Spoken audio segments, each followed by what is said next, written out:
మన రాష్ట్రంలో స్థానిక సంస్థల్లో బీసీలకు 42% రిజర్వేషన్ల అంశం చాలా బర్నింగ్ ఇష్యూగా ముందుకొచ్చిన అంశం. ఈ ఎన్నికలు వాయిదా పడుతూ వస్తున్నాయి. కేంద్రం నుంచి రావాల్సిన నిధులు ఎన్నికలు జరగలేదు అనే పేరుతోని దాన్ని కేంద్రం అడ్డుకుంటున్న పరిస్థితి కనిపిస్తూ ఉంది. రాష్ట్ర ప్రభుత్వం రాష్ట్రంలో కుల గణన చేసి అసెంబ్లీలో ఒక తీర్మానాన్ని ప్రవేశపెట్టింది. 42% రిజర్వేషన్లు బీసీలకు కల్పించాలని అన్ని రాజకీయ పార్టీలు కూడా అసెంబ్లీలో దానికి మద్దతు తెలిపినాయి. ఆ తర్వాత కేంద్రానికి పంపించింది రాష్ట్రపతి ఆమోదం కోసం.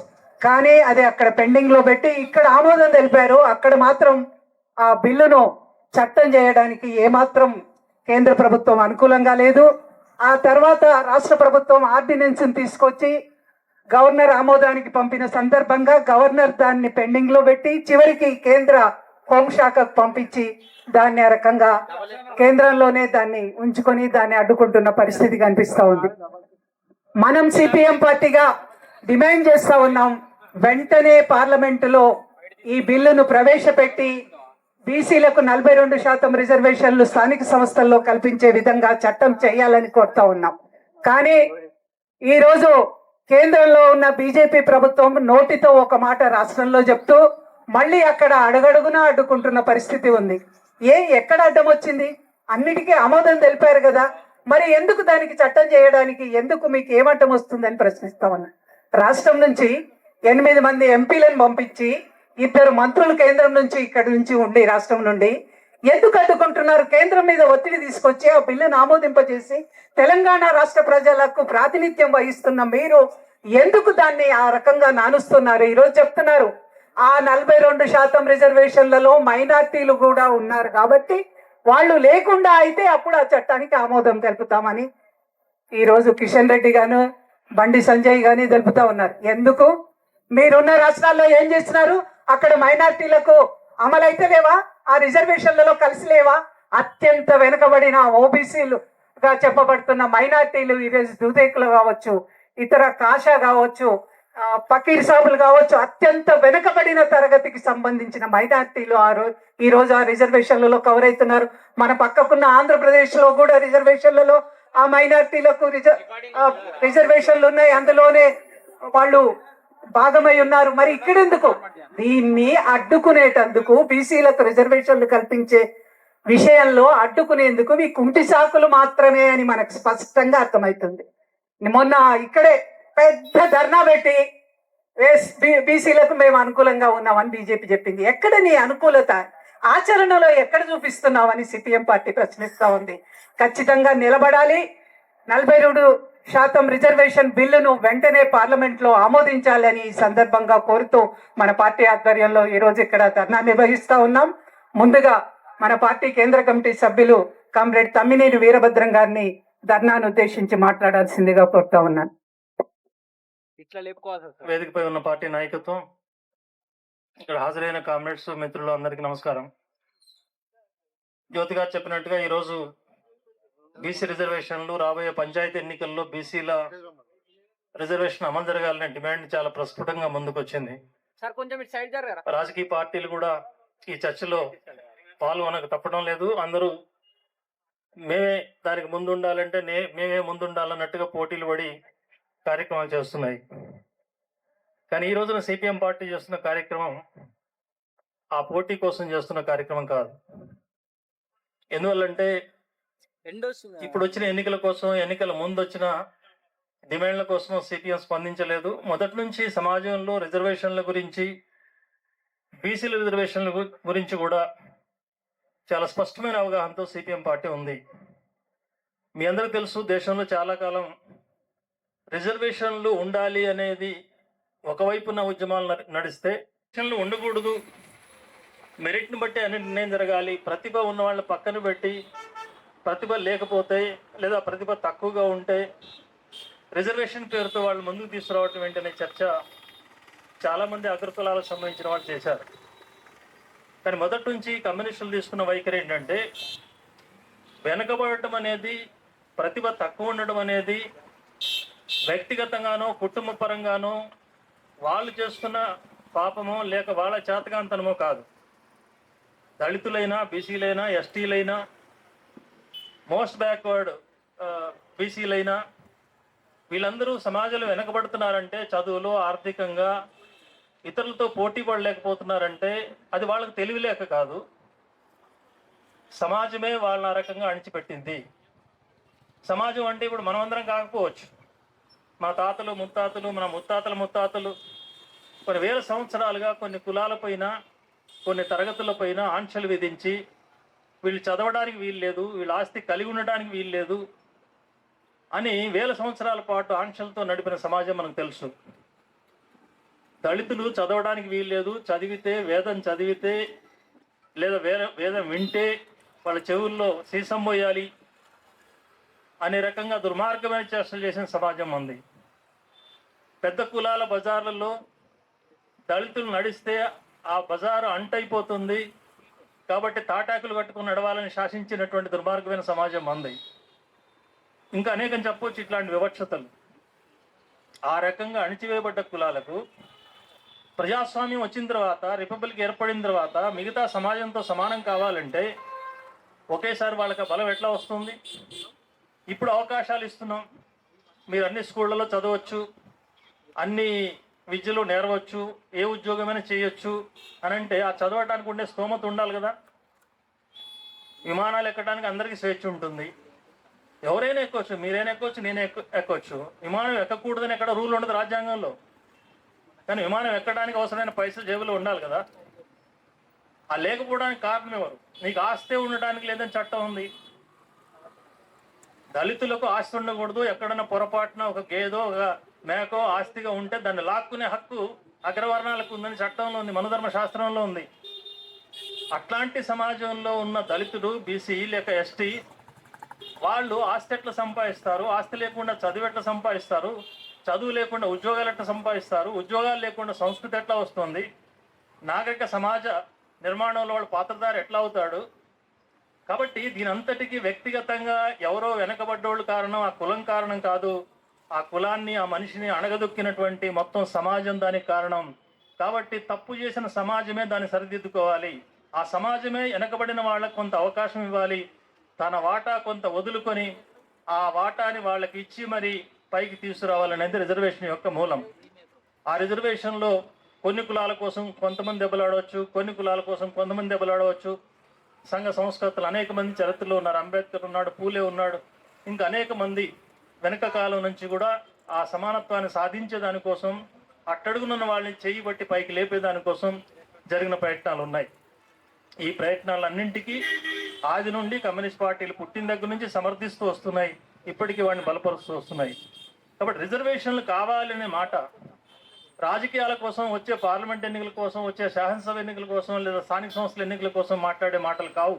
సిపిఎం పార్టీ మాట్లాడే మాటలు సమాజాన్ని సమూలంగా మార్చాలనుకునే మేము, వర్గ సమానత్వాన్ని సాధించాలని కోరుకునే మేము, కుల సమానత్వం కూడా సాధించాలని కోరుకునే మేము, ఆ కులాల సమానత్వం సాధించాలంటే, కులాలంతరం తగ్గించబడాలంటే కేవలం మాటలతో కాదు, వాళ్ళ ఆర్థిక స్తోమతను మార్చడం ద్వారా మాత్రమే, కొన్ని ప్రత్యేక హక్కులు కల్పించడం ద్వారా మాత్రమే సాధ్యమవుతుందని నమ్ముతున్నాం. అందుకోసం రిజర్వేషన్ యొక్క మూలాన్ని సమర్థిస్తున్నాం. ఇది ఇప్పుడు బీసీ రిజర్వేషన్ల చర్చ ఎందుకు వస్తుంది? దీని రాజకీయ పూర్వరంగం ఏంటి? బీసీ రిజర్వేషన్లు మొదటి నుంచి సమర్థిస్తున్నాం మేము. కాంగ్రెస్ పార్టీ సమర్థించలేదు, బీజేపీ పార్టీ సమర్థించలేదు. కాంగ్రెస్ పార్టీ చాలా పెద్ద ఉద్యమం చేస్తోంది, దేశమంతా ఇప్పుడు ఛాంపియన్గా నిలబడుతోంది బీసీ ఉద్యమం కోసం. తనున్న రాష్ట్రంలో తెలంగాణలో బీసీ కులగణన చేసింది. మరి కాంగ్రెస్ పార్టీ చేయట్లేదని మీరు అంటున్నారేంటి? సందేహం రావచ్చు. నేను చెప్పడం కాదు, రాహుల్ గాంధీ గారే చెప్పాడు. ఏమనంటే మాకిప్పుడు కళ్ళు తెరుచుకున్నాయి. ఈ మధ్య బీసీ నాయకుల మీటింగ్లో ఆయన మాట్లాడాడు, మాకిప్పుడు కళ్ళు తెరుచుకున్నాయి, మేము అధికారంలో ఉన్నప్పుడే చేసి ఉంటే ఇంకా బాగుండేది, చేయలేకపోయాం, క్షమించమని కోరుతున్నా అని చెప్పి బీసీలకు క్షమాపణ కోరాడు. అంటే కాంగ్రెస్ పార్టీ తాను అధికారంలో ఉన్నప్పుడు ఈ రిజర్వేషన్ల గురించి ఆలోచించలేదు, బీసీ కులగణన గురించి ఆలోచించలేదు, దీని అంతా వ్యతిరేకించారు. మొన్నటి పార్లమెంట్ ఎన్నికల్లో మాత్రం ఇది ఒక ముఖ్యమైన సమస్యగా ముందుకు తీసుకొచ్చారు. దానివల్ల దేశవ్యాప్తంగా చర్చ అయింది, అది ఒక ఆయుధమైంది. దాన్ని అనుసరించి తెలంగాణలో వాళ్ళ ప్రభుత్వం వచ్చింది కాబట్టి ఇక్కడ కూడా రేవంత్ రెడ్డి గారి నాయకత్వంలో బీసీ కులగణన చేశారు. సంతోషం, మేము సమర్థిస్తున్నాం. దాంట్లో లోపాలు ఉన్నాయి, తప్పులు ఉన్నాయి, ఒప్పులు ఉన్నాయి, ఈ చర్చ ఏదో చేస్తున్నారు. ఇది రాజకీయ చర్చ, రాజకీయ లబ్ధి కోసం జరిగే చర్చ తప్ప నిజంగా కూడా తప్పులు ఉండొచ్చు, దాన్ని సరి చేసుకోవచ్చు. కానీ ఆ సాకుతోటి మొత్తం కులగణనే వ్యతిరేకించడం అనేది అది సరైనది కాదు. దాని ప్రాతిపదికనైనా సరే ముందుకు సాగాల్సిందే, తప్పులు ఉంటే సరి చేసుకోవచ్చు ఆ క్రమంలో. ఆ ప్రకారంగానే ఆర్డినెన్స్ తీసుకొచ్చారు, దాన్ని కూడా సిపిఎం పార్టీ సమర్థిస్తోంది. ఇప్పుడు కేంద్రం దాన్ని ఆమోదించాలి. జ్యోతి గారు చక్కగా చెప్పారు, మిగతా రాష్ట్రాల్లో, బీజేపీ రాష్ట్రాల్లో ఈ రిజర్వేషన్లు అమలు జరుపుతున్నటువంటి పరిస్థితి ఉంటే ఇక్కడ తెలంగాణ రాష్ట్రం తీసుకొచ్చిన ఈ బిల్లును ఆమోదించడానికి బీజేపీకి ఎందుకు అడ్డం వస్తుంది అంటే వాళ్ళది ఒక కుట్ర బుద్ధి. ప్రతిదాన్ని మతమయం చేయడం, మత విద్వేషాన్ని రెచ్చగొట్టడం బీజేపీ యొక్క అలవాటు. ఆ మత విద్వేషాన్ని రెచ్చగొడితేనే వాళ్ళ పార్టీ పెరుగుతుందనేది వాళ్ళ సిద్ధాంతమే కదా, ఆచరణలో రుజువు అవుతోంది కూడా. ఎక్కడైతే మత ఘర్షణలు పెరుగుతున్నాయో అక్కడ బీజేపీ పెరుగుతోంది, ఎక్కడైతే బీజేపీ పెరుగుతోందో అక్కడ మత ఘర్షణలు పెరుగుతున్నాయి. కాబట్టి దేశవ్యాప్తంగా ఈ వాతావరణం తీసుకొచ్చే ప్రయత్నంలో భాగంగానే ఇప్పుడు ఈ రిజర్వేషన్ల సమస్యను కూడా తీసుకొస్తోంది. ముస్లిం కారణంతో రెచ్చగొట్టే ప్రయత్నం చేస్తోంది. అయితే దానికి భయం పట్టుకుంది. ఇప్పుడు ముందు నొయ్యి వెనక గొయ్యి అంటామే. ఈ తెలంగాణ ప్రభుత్వం ఆమోదించినటువంటి బిల్లుని ఆమోదిస్తే ఈ మొత్తం క్రెడిట్ కాంగ్రెస్కి పోతుందేమో, అది వాళ్ళకి నష్టం అవుతుందేమో అని భయం. కొన్ని ఆమోదించకుండా తిరస్కరిద్దామంటే ఇమీడియట్గా బీహార్లో ఎన్నికలు ఉన్నాయి. బీహార్లో బీసీలు కూడా చాలా పెద్ద సంఖ్యలో ఉన్నారు. బీసీ కులగణలకు వ్యతిరేకిస్తోంది. ఆ బిల్లు తెలంగాణది వస్తే ఆమోదించలేదనే చర్చ వస్తుందేమో అనేది ఆ భయం ఉంది. కాబట్టి ఎటొచ్చినా నష్టం వచ్చేట్టుగా ఉందనే మీమాంసలో బీజేపీ నాయకత్వం ఉంది, బీజేపీ కేంద్ర ప్రభుత్వం ఉన్నది. అంటే నేను చెప్పొచ్చేది ఏంటంటే మిగతా పార్టీలు రాజకీయ మీమాంసలతోటి, రాజకీయ లాభ నష్టాలతో లెక్కేసుకుని బీసీల పట్ల వైఖరి తీసుకుంటున్నాయి తప్ప నిజాయితీగా వెనుకబడిన కులాలకు న్యాయం చేద్దామనే వైఖరితో వాళ్ళు తీసుకోవడం లేదు. మీకు కానీ గుర్తుంటే జిహెచ్ఎంసీ ఎన్నికల సందర్భం కంటే ముందు నుంచే ఇక్కడ తెలంగాణలో ఎంబీసీలకు ఆ రిజర్వేషన్ కోట ఏదైతే తెలంగాణ, ఆంధ్రాలో, ఉమ్మడి ఆంధ్రప్రదేశ్లో కూడా బీసీలకు రిజర్వేషన్లను తీసుకొచ్చారు. బీసీ రిజర్వేషన్లు ఎంతవరకు తీసుకొచ్చారు? ఉద్యోగాల్లో లేక చదువులో తీసుకొచ్చారు. కానీ పొలిటిక్స్లో తీసుకురాలేదు, ఎన్నికల్లో తీసుకురాలేదు. ఎన్నికల్లో పార్లమెంట్లో, అసెంబ్లీలో తీసుకొస్తారా లేదా దేశవ్యాప్త చర్చ. ఆ దేశవ్యాప్తంగా మనం ఇక్కడ చెప్పలేము, దేశమంతా బీసీలు ఒక రకంగా లేరు. కానీ ఏ రాష్ట్రానికి ఆ రాష్ట్రం చూసినప్పుడు తెలంగాణలో ఈ బీసీలు అంతా వెనుకబడిన కులాల్లో ఉన్నారు, తప్పనిసరిగా రాజకీయాల్లో రిజర్వేషన్ కావాలని చెప్పి ఏనాడో చెప్పింది సిపిఎం పార్టీ ఇక్కడ తెలంగాణ రాష్ట్రంలో, హైదరాబాద్ గడ్డ మీద. కాబట్టి ఈ రోజున చర్చ జరుగుతున్న విషయంలో సంపూర్ణంగా బీసీల కులగణనకు ఆధారంగా తీసుకొచ్చిన ఆర్డినెన్స్కు, దాని ఆధారంగా రాబోయే పంచాయతీ ఎన్నికల్లో వాళ్ళకి రిజర్వేషన్ కల్పించాలనే డిమాండ్కు సంపూర్ణంగా సిపిఎం పార్టీ మద్దతు ఇస్తుందని చెప్పి మీ అందరికీ తెలియజేస్తున్నాం. దీన్ని అమలు జరిపే దానికోసం అన్ని శక్తులను ఏకం చేసి పోరాడాలి. నిజంగా రాష్ట్ర ప్రభుత్వానికి చిత్తశుద్ధి ఉంటే రేవంత్ రెడ్డి గారు ఆ బిల్లును ఆమోదింపజేశారు, సంతోషం. ఈ మధ్య ఒక మీటింగ్లో కూడా కలిసినప్పుడు నేను అదే చర్చ కూడా చేశాను ఆయనతో వ్యక్తిగతంగా. ఈ బిల్లు తీసుకొచ్చారు నిజమే, కేంద్ర ప్రభుత్వం ఒత్తిడి తీసుకురావాలి. ఒత్తిడి తీసుకురావాలంటే మీరు ఒక్కళ్ళే సరిపోరు కదా, అందరం కలిసి చేద్దాం ఢిల్లీలో ధర్నా. ఆ ప్రపోజల్ ఎందుకు పెట్టట్లేదు? కాబట్టి ఏమాత్రం ఐక్య ఆందోళనతోటి, పోరాటాలతోటి కేంద్ర ప్రభుత్వాన్ని ఒత్తిడి చేయాలనే సంకల్పం ఉన్నా సరే మిగతా అందరినీ ఈ నినాదాన్ని సమర్థించి అందరినీ కలిపి ఒక రాజకీయ ఒత్తిడి కేంద్ర ప్రభుత్వం పైన తీసుకురావడం అవసరం. అట్లాంటి ఐక్య ప్రయత్నం చేస్తే సిపిఎం పార్టీ మరింత చురుగ్గా కదులుతుందని మీ అందరికీ తెలియజేస్తూ, బీసీ సోదరులందరికీ, మిగతా తెలంగాణ ప్రజానీకానందరికీ విజ్ఞప్తి చేసేది, ఇది బీసీల మద్దతు ఇస్తున్నామంటే అర్థం మిగతా ప్రజలకు, బీసీలకు వైరుధ్యం సృష్టించడమే కాదు. నేను ఇంతకుముందే చెప్పినట్టుగా మన సమాజంలో వెనుకబడిన కుల మిత్రులారా, స్థానిక సంస్థల్లో బీసీలకు రిజర్వేషన్ 42% తక్షణం అమలు జరపాలి అని సిపిఎం డిమాండ్ చేస్తోంది. కానీ అసలు కులమే ధ్వంసం కావాలని సిపిఎం కోరుకుంటున్నది.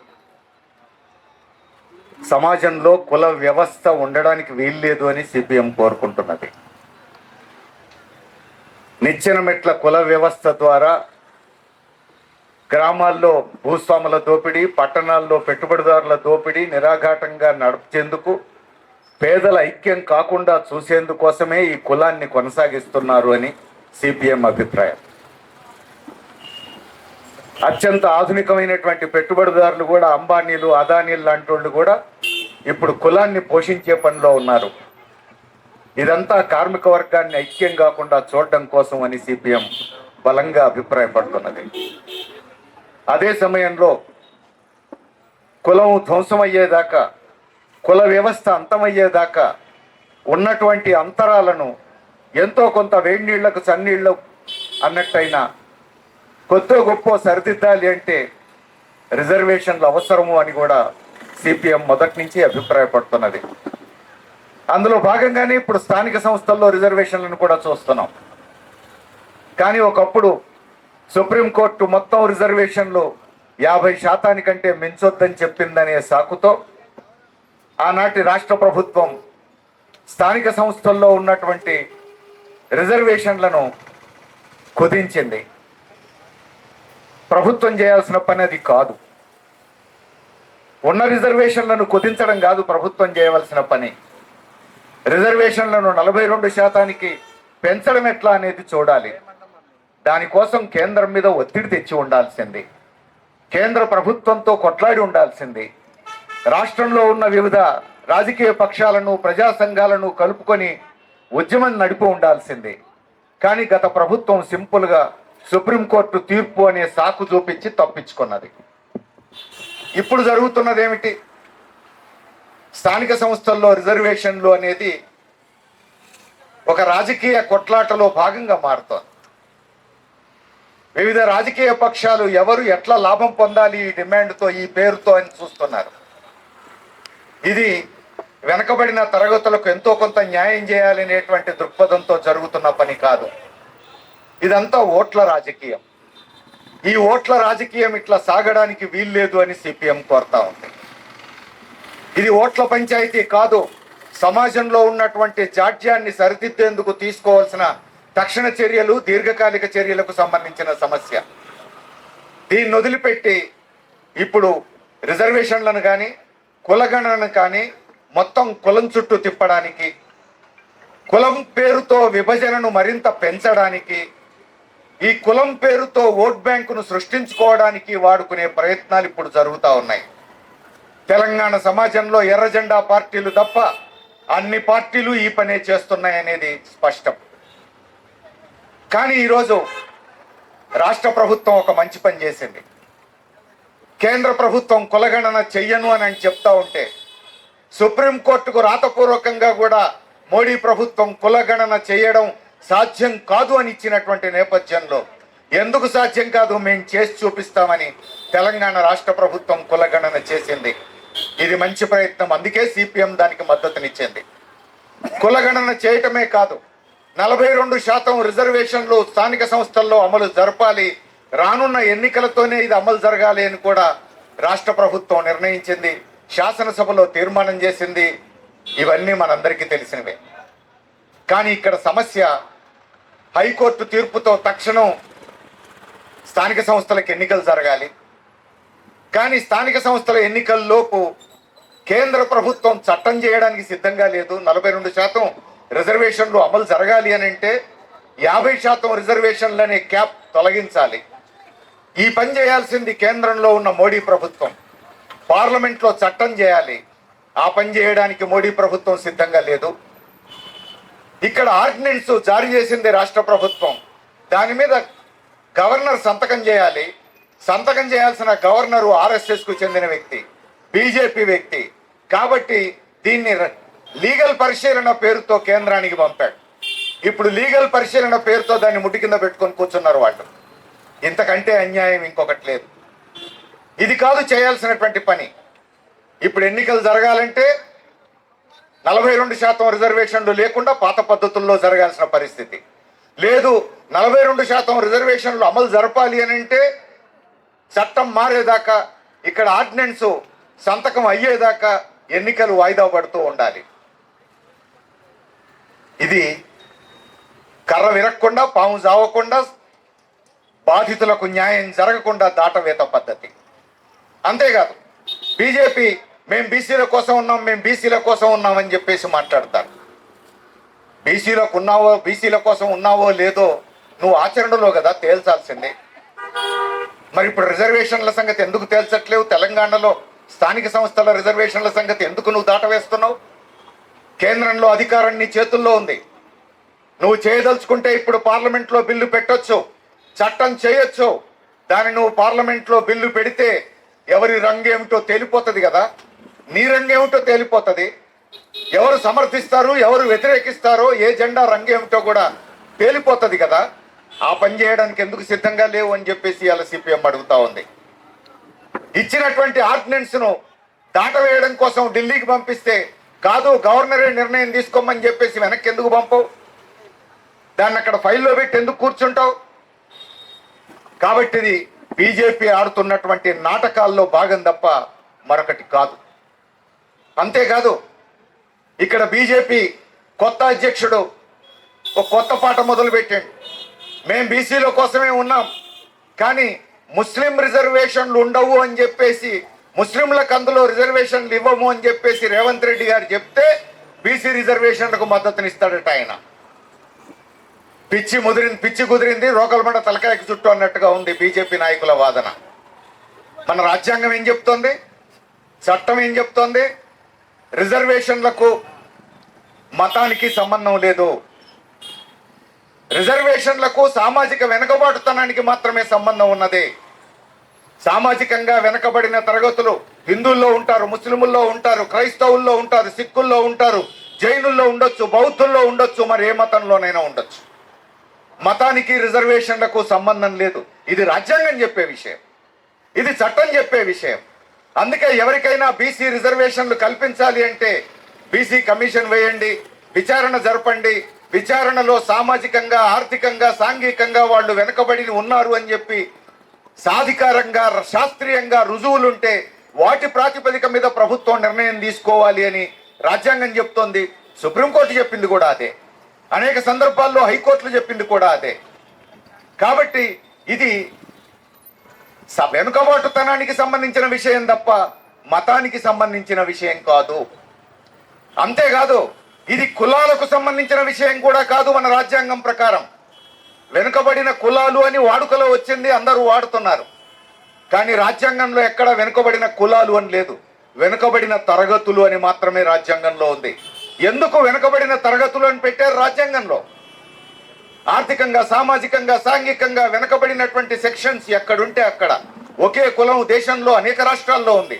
ఒక రాష్ట్రంలో వెనుకబడి ఉండొచ్చు, ఇంకొక రాష్ట్రంలో వెనుకబడి ఉండకపోవచ్చు.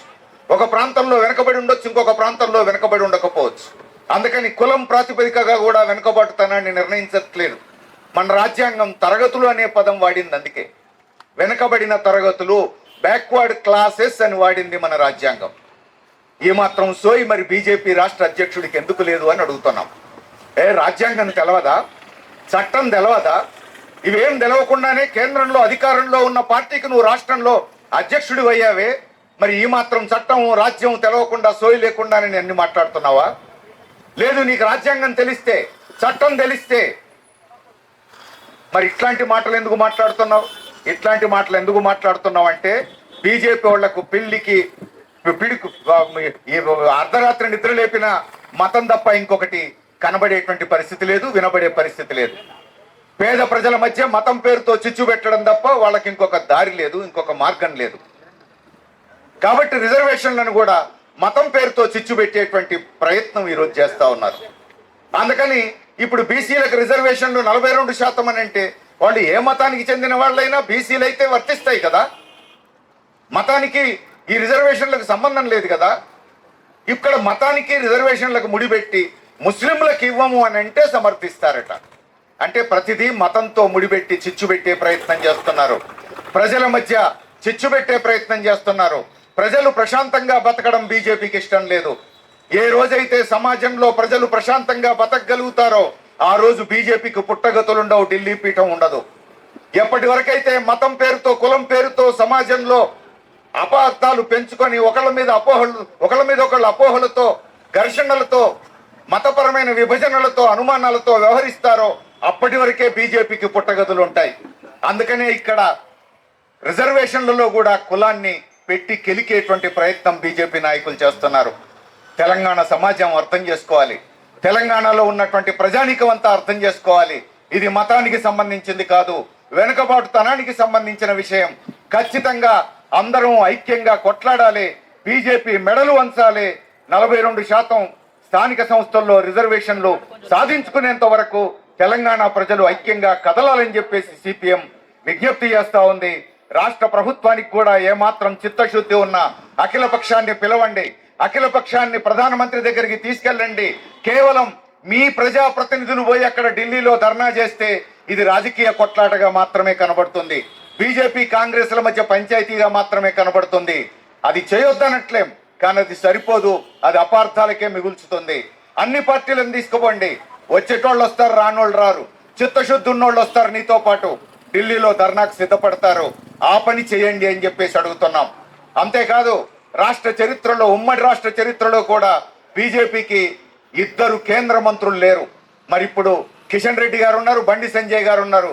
గడ్డి బీక్తున్నారా, గోల్డ్ గిల్లుకుంటూ కూర్చుంటున్నారా అని చెప్పేసి వాళ్ళు అడగాల్సిన అవసరం ఉంది.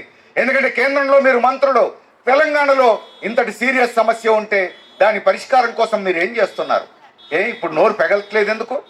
నోరు విప్పట్లేదు ఎందుకు? ఉట్టప్పుడు రోజు రోజుకి ఎగురుతూ ఉంటారు, రోజు పేపర్లలో కనపడతా ఉంటారు. మరి బీసీ రిజర్వేషన్ల గురించి కేంద్ర మంత్రులుగా ఉండి మీరు ఏం చేస్తున్నారు అని చెప్పేసి అడుగుతున్నాం. చరిత్రలో లేనన్ని సీట్లు, సగం పార్లమెంటు సీట్లు, 8 పార్లమెంటు సీట్లు ఇక్కడ బీజేపీకి ఉన్నాయి, 8 శాసనసభ సీట్లు బీజేపీకి ఉన్నాయి. వీళ్ళందరూ ఏం చేస్తున్నారు? వీళ్లకు కేంద్ర ప్రభుత్వం మీద ఉన్నటువంటి పలుకుబడిని ఉపయోగించి, కేంద్రంలో వీళ్ళ గవర్నమెంటే ఉన్నది కాబట్టి వాళ్ళ మెడలు వంచేందుకు వీళ్ళ పలుకుబడిని ఉపయోగించి ప్రధానమంత్రిని ఒప్పించాలి. ఇక్కడ గవర్నర్ మెడలు వంచాలి, సంతకం చేసేటట్టు చూడాలి. అందుకని బీజేపీ నాయకులకు ఏమాత్రం చిత్తశుద్ధి ఉన్నా తమ చేతుల్లో ఉన్న అధికారాన్ని ఉపయోగించాలి, న్యాయం చేయాలి, సరైన నిర్ణయం తీసుకోవాలి, తెలంగాణ ప్రజలకు అన్యాయం జరగకుండా చూడాలి. అందుకని తక్షణం రిజర్వేషన్లు 42% స్థానిక సంస్థల్లో పెంచేందుకు చర్యలు తీసుకోవాలి. సాధ్యమైనంత తొందరలో ఎలక్షన్లు కూడా 42% రిజర్వేషన్లతో నిర్వహించాలి అని సిపిఎం కోరుతోంది. ఈ 4 విషయాలు చెప్పడానికి నాకు అవకాశం ఇచ్చిన మీ అందరికీ ధన్యవాదాలు తెలియజేస్తూ సెలవు తీసుకుంటాను. జ్యోతి గారు, వేదికను అలంకరించినటువంటి సిపిఎం పార్టీ కేంద్ర కమిటీ సభ్యులు తమ్మినేని గారు, వీరయ్య గారు, పార్టీ రాష్ట్ర కార్యదర్శి వెస్లీ గారు, రాష్ట్ర కార్యదర్శి వర్గ సభ్యులు సాగర్ గారు, లక్ష్మి గారు, రవి గారు, ఇతర మన ప్రజా సంఘాల నాయకులు, ఈ ధర్నాకు హాజరైనటువంటి సోదరులారా, కామ్రేడ్స్ అందరికీ నమస్కారాలు.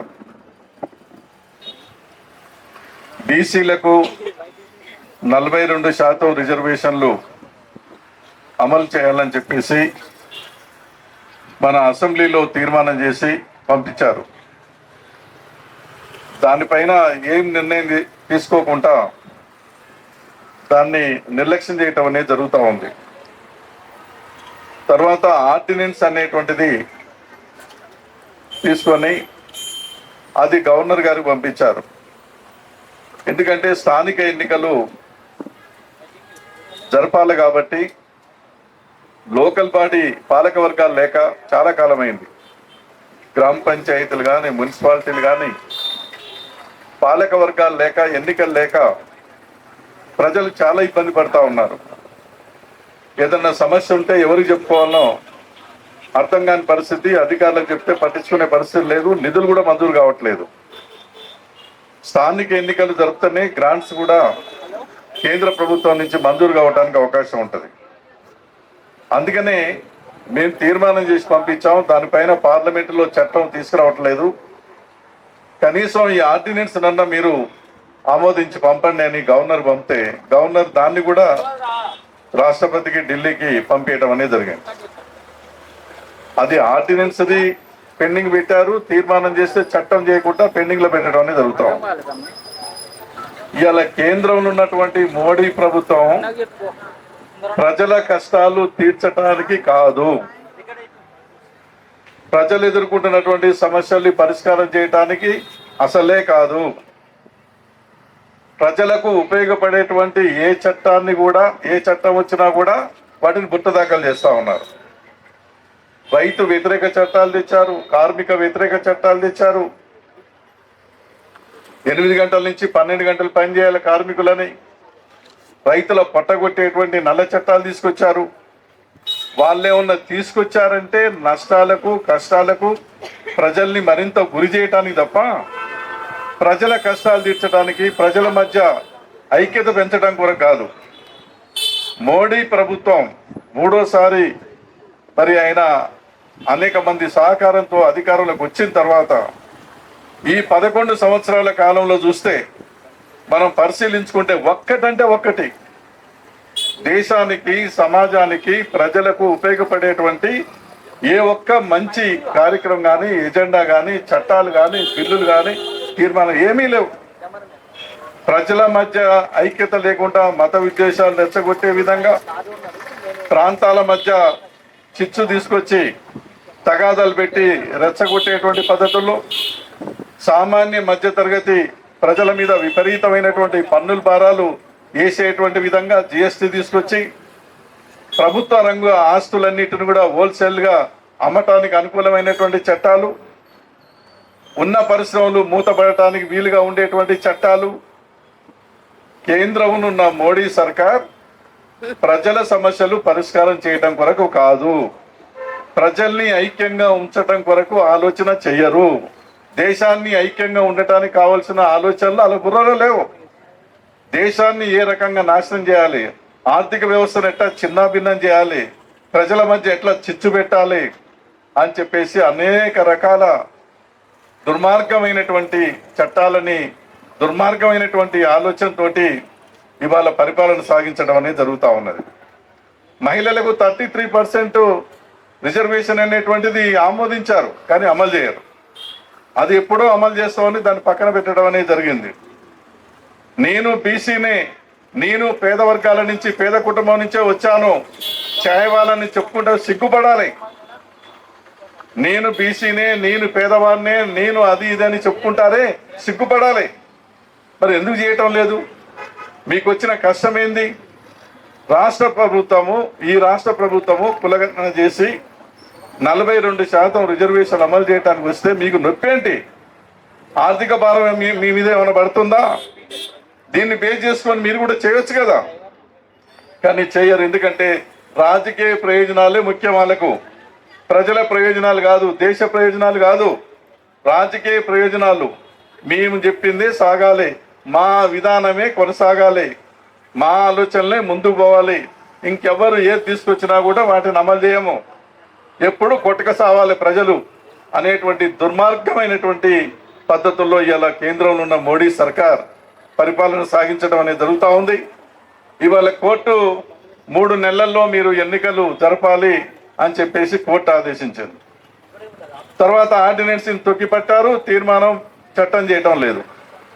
కోర్టులు కూడా జోక్యం చేసుకొని మీరు ఏదో ఒక నిర్ణయం తీసుకోండి వాళ్ళని కూడా ఆదేశించాలి. మీరు ఆర్డినెన్స్ని చేస్తారా లేకపోతే బిల్లు తీసుకొస్తారా? స్థానిక ఎన్నికలు ఈ పేరుతో ఆగిపోతా ఉన్నాయి అని చెప్పేసి కోర్టులు కూడా జోక్యం చేసుకొని కేంద్ర ప్రభుత్వాన్ని చివాట్లు పెట్టి మరి అది క్లియర్ చేయించవలసిన బాధ్యత కూడా ఉంటుంది. అందుకొరకు ఇది ఒక పెద్ద ప్రజా ఉద్యమంగా సాగాలి.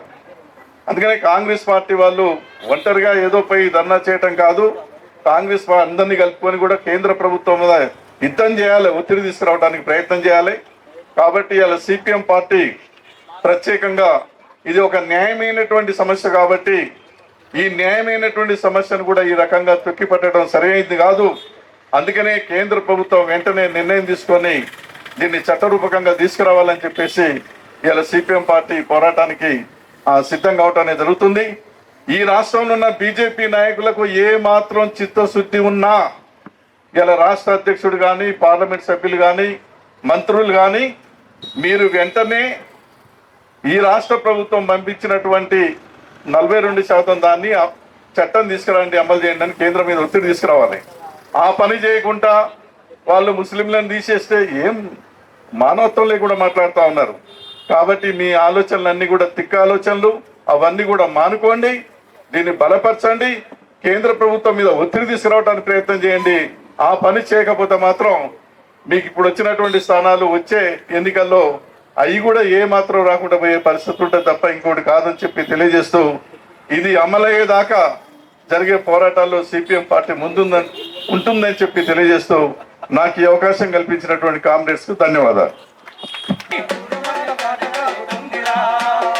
రైతు కూలి ఇంట పొడిసేటి పొద్దు పంట మన రైతు కూలి ఇంట జనమంత రగులుతుంటే నడిసేటి యుద్ధమంట జనమంత రగులుతుంటే బెదరక బెదరక పూసే ఎర్రని వెలుగుల వెంట ఊరు గదిలే ఊరు గదిలే ఊరు గదిలే వాడ గదిలే తమ్ముడా మన ఎగిరే ఎర్ర జెండతోటి పల్లె గదిల తెల్లెరా ఊరు గదిలే వాడ గదిలే తమ్ముడా ఏ ఆటంకాలు ఎదురైనా వీడలేదు పోరుదారి.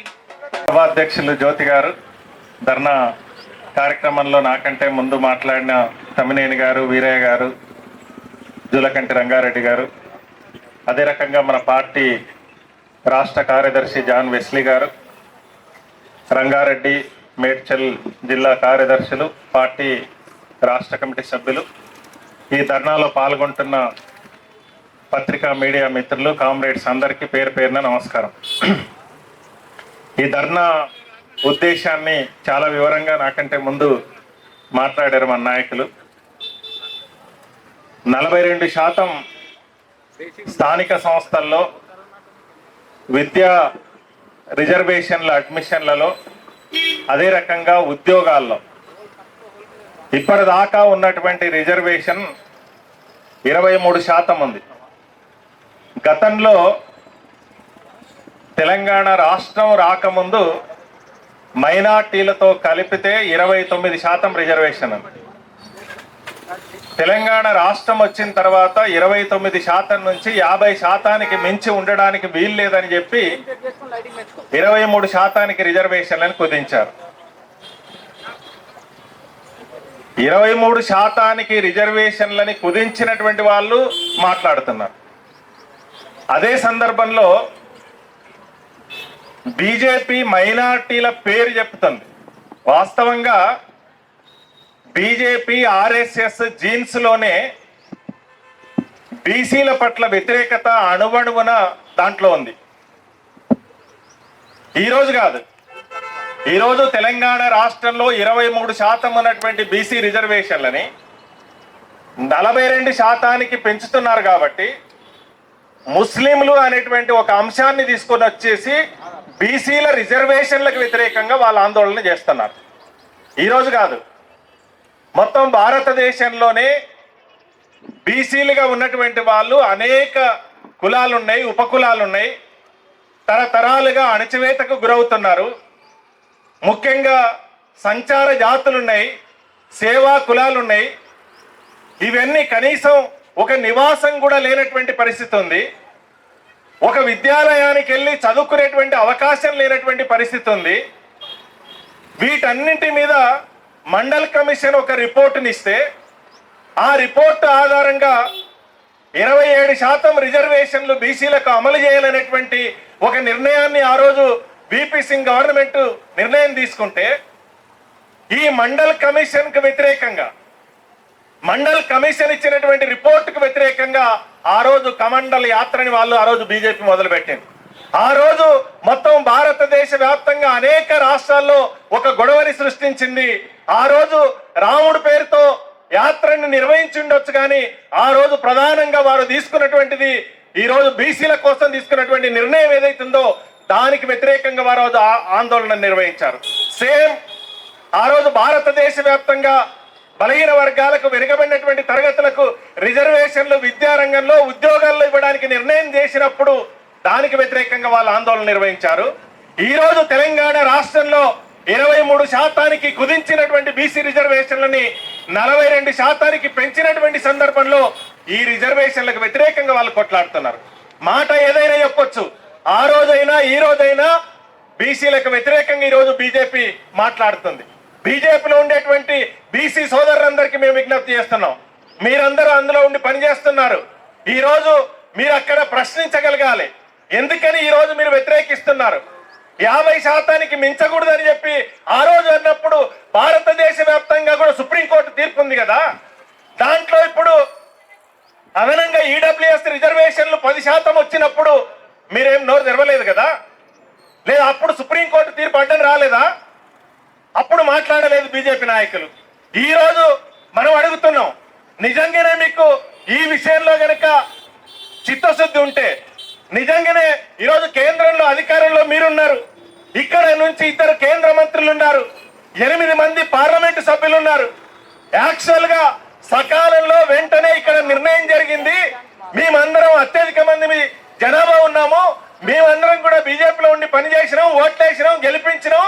కాబట్టి మన ప్రభుత్వమే అధికారంలో ఉంది, అమలు ఏమని చెప్పి మీరు ఒత్తిడి చేయాలి బీజేపీ మీద. అది చేయడం లేదు. బీజేపీలో ఉండేటువంటి నాయకులను అడుగుతున్నాం, నిజంగానే మీకు చిత్తశుద్ధి ఉంటే మీకు ప్రత్యేకంగా మోర్చాలు కూడా ఉన్నాయి, మిమ్మల్ని అందరూ కూడా మేము అడుగుతున్నాం, అడగాలి కదా, ప్రశ్నించాలి కదా వాళ్ళని.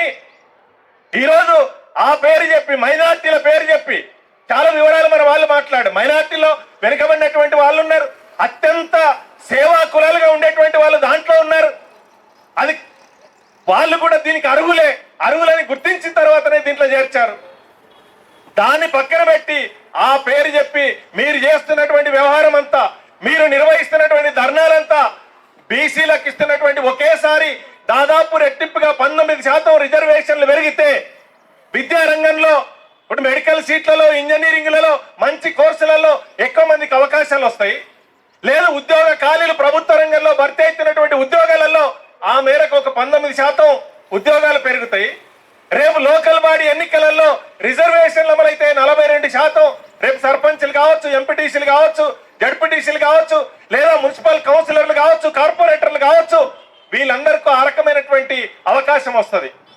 దాన్నందరినీ అడ్డుకోవడానికి, దాన్ని ఎదుర్కోవడానికే ఈ రోజు ప్రయత్నం చేస్తున్నటువంటిది బీజేపీ. అందుకనే బీజేపీ నాయకులు మీరు ఇక్కడ ధర్నా చేసి ఉండొచ్చు, కానీ మీరు ఇదే రకమైనటువంటి వైఖరితో ఉంటే కనుక తెలంగాణ రాష్ట్ర వ్యాప్తంగా మిమ్మల్ని అడ్డుకునేటువంటి పరిస్థితి కూడా వస్తుంది. కాబట్టి మీరు ఇప్పటికైనా దిగి రావాలి, కేంద్ర ప్రభుత్వం మీద ఒత్తిడి చేయాలనేటువంటిది ఈ సందర్భంగా మనం డిమాండ్ చేస్తున్నాం. అంతేకాదు, ఆర్డినెన్స్ తీసుకొని వచ్చి గవర్నర్ గారికి పంపితే గవర్నర్ గారు చేయాల్సినటువంటి పని ఏంటిది? రాష్ట్ర అసెంబ్లీలో తీర్మానం చేసినప్పుడు, లేదా రాష్ట్ర కేబినెట్ ఈ రోజు ఆర్డినెన్స్ తీసుకొచ్చినప్పుడు దాన్ని ఆమోదించాలి. దాన్ని ఆమోదించకపోతే గవర్నర్ గారి గురించి ఒక్క మాట ఈ రోజు బీజేపీ మాట్లాడదు. గవర్నర్ గారు ఇక్కడి నుంచి ఢిల్లీకి పంపించేస్తారు, దాన్ని అట్లా పెండింగ్ లో పెడతారు. రేపు స్థానిక సంస్థల ఎన్నికలు వస్తే, స్థానిక సంస్థలు సకాలంలో జరగకపోతే కేంద్ర ప్రభుత్వం నుంచి, ఫైనాన్స్ కమిషన్ నుంచి రావాల్సినటువంటి డబ్బులు రావు కాబట్టి అవి పెండింగ్ లో పడిపోతాయి. కాబట్టి ఎన్నికలు సకాలంలో జరపాలంటే ఈ ఆర్డినెన్స్ ఏమో పెండింగ్ లో ఉంది. లేకపోతే ఏం చేయాలి? పాత పద్ధతి ప్రకారమే 23% రిజర్వేషన్ల ఆధారంగా ఎన్నికలు జరపాలి. అంటే ఇప్పుడు 19% అదనంగా రావాల్సినటువంటి, రేపు సర్పంచ్లు కావచ్చు, వార్డు మెంబర్లు కావచ్చు, ఎంపీటీసీలు కావచ్చు, కౌన్సిలర్లు కావచ్చు, వీళ్ళన్నీ కోల్పోతారు. కాబట్టి దీనికి బీజేపీ సమాధానం చెప్పాలి. రేపు అడ్మిషన్లు జరగబోతున్నాయి, మెడికల్ అడ్మిషన్లు జరగబోతున్నాయి, ఇంజనీరింగ్ అడ్మిషన్లు జరగబోతున్నాయి, విద్యా సంస్థలలో అడ్మిషన్లు జరగబోతున్నాయి. ఈ పిల్లలందరూ కూడా నష్టపోతారు. ఎంబీసీలు ఉన్నారు, అత్యంత వెనుకబడినటువంటి కులాలు ఉన్నాయి, తరగతులు ఉన్నాయి, నివాసమే లేదు కొన్ని చోట్ల, వాళ్ళ గ్రామం కూడా లేదు, తిరుగుతున్నాయి సంచార జాతులు. మరి వారందరూ ఈ అవకాశాన్ని కోల్పోతారు కదా, దానికి బాధ్యత మీది కాదా అని అడుగుతున్నాం. అందుకనే ఈరోజు బీజేపీ నాయకులు సమాధానం చెప్పాలి. బీజేపీ నాయకులు, ప్రజాప్రతినిధులు ఉన్నారు, ఈ రేపు లేకులబాడి ఎన్నికలు కావచ్చు, లేదా తిరగడానికి వస్తున్నారు, వాళ్ళని నిలదీయాలనేటువంటిది కూడా ఈ సందర్భంగా సిపిఎం పార్టీ పిలుపునిస్తుంది. ఖచ్చితంగా ప్రజాక్షేత్రంలో బీజేపీని నిలదీసే దానికోసం కూడా సన్నద్ధం కావాలని చెప్పి ఈ సందర్భంగా తెలియజేస్తా ఉన్నాం.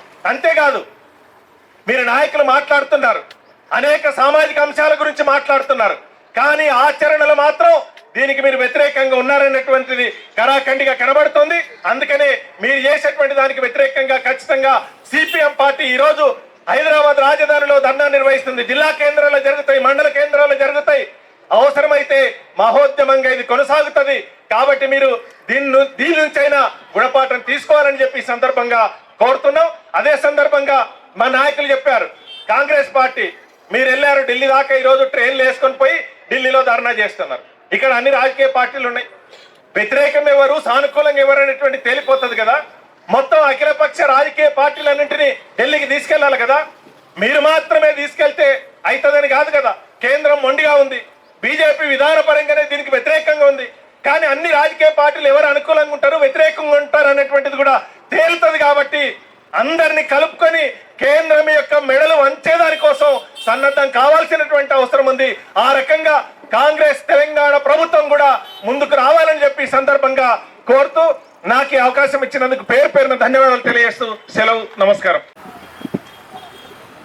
సభాధ్యక్షులు జ్యోతి గారు, అట్లాగే వేదిక మీద ఉన్నటువంటి నాయకులు, కామ్రేడ్స్, ఇప్పటి వరకు మాట్లాడినటువంటి నాయకులు మనం ఈ ధర్నా ఎందుకు చేస్తున్నాం, బీసీలకు 42% రిజర్వేషన్లు అమలు చేయడానికి ఇప్పుడు పార్లమెంటు సమావేశాలు జరుగుతున్నాయి, అందులోనే చట్టం తీసుకురావాలని డిమాండ్ చేస్తూ మనం ఈ ధర్నా కార్యక్రమాన్ని నిర్వహిస్తున్నాం. బీసీలకు రిజర్వేషన్లు అనేటటువంటి దానికి ప్రధానంగా ఎవరు వ్యతిరేకం అని చెప్పినప్పుడు స్పష్టంగా ఇప్పటికే రాష్ట్ర ప్రజానీకానికి అర్థమవుతుంది. బీజేపీ దీనికి వ్యతిరేకంగా ఉంది. బీజేపీ మొత్తం సామాజిక న్యాయానికి అది వ్యతిరేకమైనటువంటిది. ఈ దేశంలో కులగణన జరపాలని చెప్పి అన్ని రాజకీయ పార్టీలు అంటుంటే బీజేపీ మొన్నటి వరకు దానికి వ్యతిరేకంగా ఉంది. కులగణన జరిపితే ఏ కులం ఎంత జనాభా, వాళ్ళ ఆర్థిక పరిస్థితి ఏంటి, సామాజిక పరిస్థితి ఏంటి, విద్యలో వాళ్ళ పరిస్థితి ఏంటి, ఉద్యోగాల్లో వాళ్ళ అవకాశాలు ఏంటి, వాళ్ళకి ఇతర సౌకర్యాలు ఎలా ఉన్నాయి, ఎలా బతుకుతున్నారు అనే విషయాలంత స్పష్టత వస్తే అప్పుడు జరుగుతున్నటువంటి సామాజిక ఆర్థిక అసమానతల పట్ల వాటిని నిర్మూలించడానికి కావలసినటువంటి కార్యాచరణ కొద్దిపాటైనా తీసుకోవడానికి అవకాశం ఉంటుంది. దానికి వ్యతిరేకం. ఎందుకంటే వాళ్ళు మత రాజకీయాలు చేయాలని చెప్పి అనుకుంటున్నారు. సామాజిక న్యాయం అనేటటువంటి దానికి ముఖ్యం కాదు. ఆదివాసీలు అడవుల్లో బతికినా దానికి ముఖ్యం కాదు. వాళ్ళ అనారోగ్యాలపై గురయ్యి అట్లేగే మధ్యాంతరంగా సాగు చనిపోతున్న వాళ్ళకి అది ముఖ్యం కాదు. అట్లాగే దళితులు అంటరాని వాళ్ళకు ఉన్న, కులం తక్కువ వాళ్ళకు ఉన్న, దాడులకు గురవుతున్న, అత్యాచారాలకు గురవుతున్న, సాంఘిక బహిష్కరణలు జరుగుతున్న అది వాళ్ళకు ముఖ్యం కాదు. వాళ్ళని సమానంగా చూడాలనే దృక్పథం దానికి లేదు. అట్లాగే గిరిజనులు, ఇతర తరగతుల పట్ల అదే. అట్లాగే బీసీలకు సంబంధించినటువంటి వాళ్ళు ఏ వృత్తులు చేసుకొని బతుకుతున్నారు, ఎంత దిగజారి ఉన్నారు అనేటటువంటి విషయం ముఖ్యం కాదు. వాళ్ళు నందరినీ కూడా మత రాజకీయాల చుట్టూ తిప్పి మతోన్మాద రాజకీయాలను ముందుకు తీసుకొచ్చి ఈ దేశంలో, రాష్ట్రంలో మనువాద రాజకీయాలని అమలు చేయాలనేది దాని యొక్క లక్ష్యం. దాని వెనకాల ఉండేటటువంటిది ఆర్ఎస్ఎస్ ఈ దేశాన్ని మనువాద రాజకీయాలుగా ముందుకు చూస్తుంది. మనువాదమే నిజమైనటువంటి శాసనాలని భావిస్తుంది. అది రాజ్యాంగానికి వ్యతిరేకమైనటువంటిది. అందుకే వాళ్ళు కుల గణనకు వ్యతిరేకం ఉన్నప్పుడే మనం అర్థం చేసుకోవాలా, అది సామాజిక న్యాయానికి కూడా వ్యతిరేకమైనటువంటిది. పుట్టి సామాజిక న్యాయానికే వ్యతిరేకం కాదు, అది ఆర్థిక అసమానతలను నిర్మూలించడానికి కూడా అది వ్యతిరేకమైనటువంటిది. అన్ని రంగాల్లో, రాజకీయ రంగాల్లో ముందుకు రావాలనే దానికి కూడా అది వ్యతిరేకం. అక్కడక్కడ కొద్ది మందికి ఏదో పదవులు ఇవ్వచ్చు, కానీ దానికి కూడా అది వ్యతిరేకంగా ఉండేటటువంటి ధోరణి బీజేపీ అనుసరిస్తుంది. అందులో భాగంగానే ఇక్కడ 42% రిజర్వేషన్స్ అంటే వ్యతిరేకిస్తుంది. 42% రిజర్వేషన్స్ అమలు జరగడానికి ఏమి వ్యతిరేకత వాళ్ళు చెప్తున్నది? మీరు ముస్లింలను కూడా ఇందులో కలిపారు కాబట్టి అందుకే మేము వ్యతిరేకిస్తున్నాం. మతం ఆధారంగా రిజర్వేషన్స్ లేదు అని అంటుంది. మతం ఆధారంగా రిజర్వేషన్స్ లేకపోతే ఇస్లాం మతం తీసుకున్నారు కాబట్టి వాళ్ళకు వెనకబడ్డ తరగతుల్లో రిజర్వేషన్స్ వద్దంటే, హిందూ మతం తీసుకున్నటువంటి బీసీలకందరికి కూడా మీరు వ్యతిరేకమేనా? హిందూ మతం తీసుకున్నారు కాబట్టి మతం ఆధారంగా రిజర్వేషన్స్ వద్దంటే హిందూ మతం తీసుకున్నటువంటి వాళ్ళందరికీ కూడా వాళ్ళకు బీసీ రిజర్వేషన్లకు మీరు వ్యతిరేకమా? అట్లాగే ఇతర మతాలు ఉన్నాయి, ఆ మతాలు స్వీకరించినటువంటి వాళ్ళు కూడా వెనకబడ్డటువంటి తరగతిలో ఉంటే వాళ్ళ రిజర్వేషన్లకు మీరు వ్యతిరేకమా? మతమే ప్రధానమైతే మత ఆధారంగానే రిజర్వేషన్లు ఉండకూడదంటే ఏ మతం ఆధారంగా ఉండకూడదు కదా. అప్పుడు హిందూ మతం ఆధారంగా కూడా ఉండకూడదు, ఇస్లాం మతం ఆధారంగా ఉండకూడదు, సిక్కు మతం ఆధారంగా ఉండకూడదు, క్రిస్టియన్ మతం ఆధారంగా ఉండకూడదు, జైన మతం ఆధారంగా ఉండకూడదు. ఏ మతం ఆధారం లేకుండా అవి ఉండాల్సినటువంటి పరిస్థితి ఉంది. అక్కడ మాత్రం ఎందుకు మాట్లాడరు? అక్కడ ఎందుకు మతం ఆధారంగా వ్యతిరేకించరు?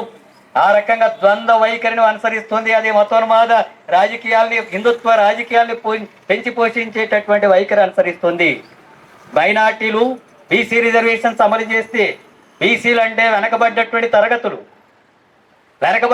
తరగతుల రిజర్వేషన్స్ మైనార్టీలకు అమలు చేస్తే వాళ్ళ పరిస్థితి ఏమైనా మెరుగ్గా ఉందా? ఎవరికి అమలు జరుగుతుంది మైనార్టీల పేరుతో రిజర్వేషన్లు?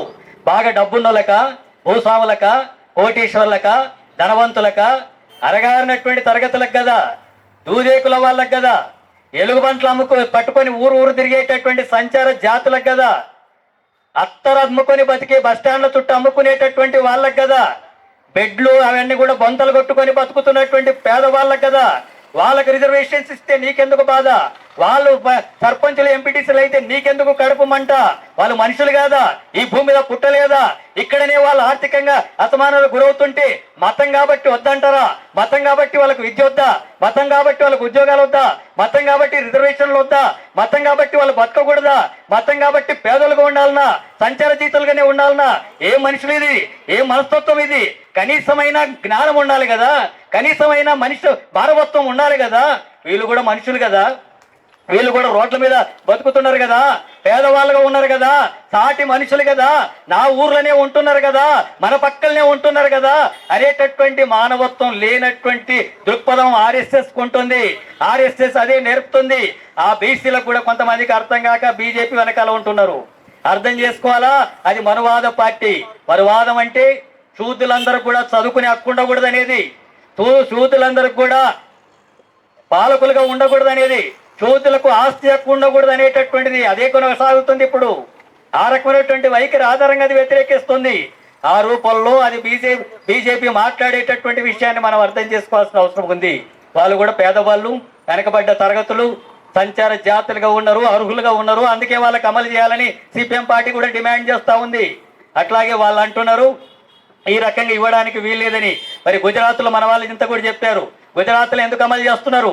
అక్కడ బీజేపీ అధికారంలో ఉంది కదా, ఉత్తరప్రదేశ్లో మీరే ఉన్నారు కదా, రాజస్థాన్లో మీరే ఉన్నారు కదా, మీరే అధికారంలో ఉన్న దగ్గర అక్కడ ఎందుకు అమలు చేస్తున్నారు?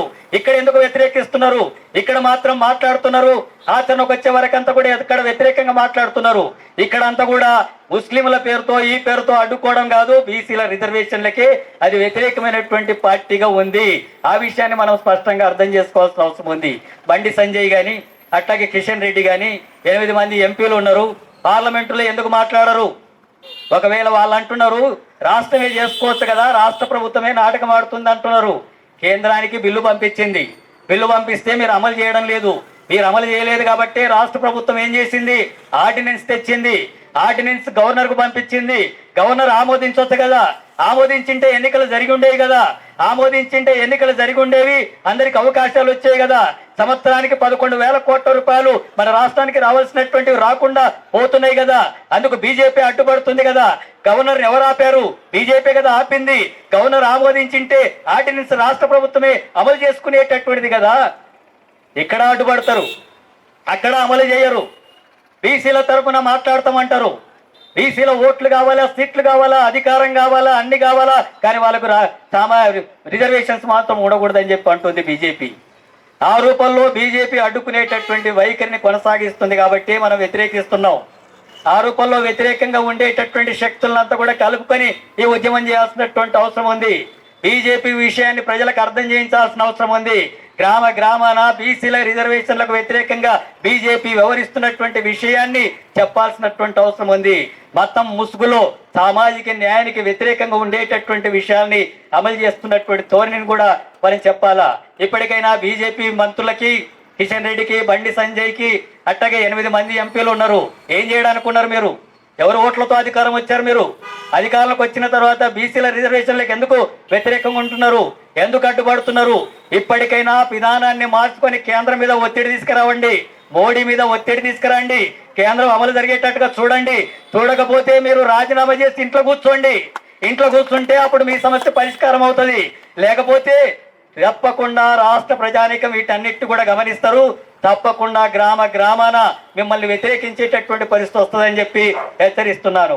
అలాగే కొంతమంది బీసీ నాయకులు కూడా స్పందించాల్సిన అవసరం ఉంది. ఆర్ కృష్ణయ్య ఉన్నారు, బీసీల కోసం పోరాడుతున్నాడు చాలా కాలం నుంచి. ఈ మధ్యలో బీజేపీలో చేరాడు. మరి బీసీలకు రిజర్వేషన్లకు వ్యతిరేకంగా బీజేపీ ఉంది, మంత్రులు వ్యతిరేకంగా మాట్లాడుతున్నారు. హైదరాబాద్ నడిబొడ్డున ఇందిరా పార్క్ దగ్గర కూర్చొని బీసీలకు రిజర్వేషన్లు వ్యతిరేకమని చెప్పేటటువంటి వైఖరితో మాట్లాడగలిగినటువంటి సాహసం చేస్తున్నారంటే బీసీ నాయకులుగా ఏం చేస్తున్నట్టుగా లెక్క. ఎందుకు బీజేపీలో ఉన్నట్టుగా లెక్క. బీజేపీలో ఉండి బీజేపీని ఎందుకు ప్రశ్నించడం లేదు? ఆ రకంగా ప్రశ్నించకపోతే ఎట్లా సాధ్యమవుతుంది? ఎట్లా సామాజిక న్యాయం అవుతుంది?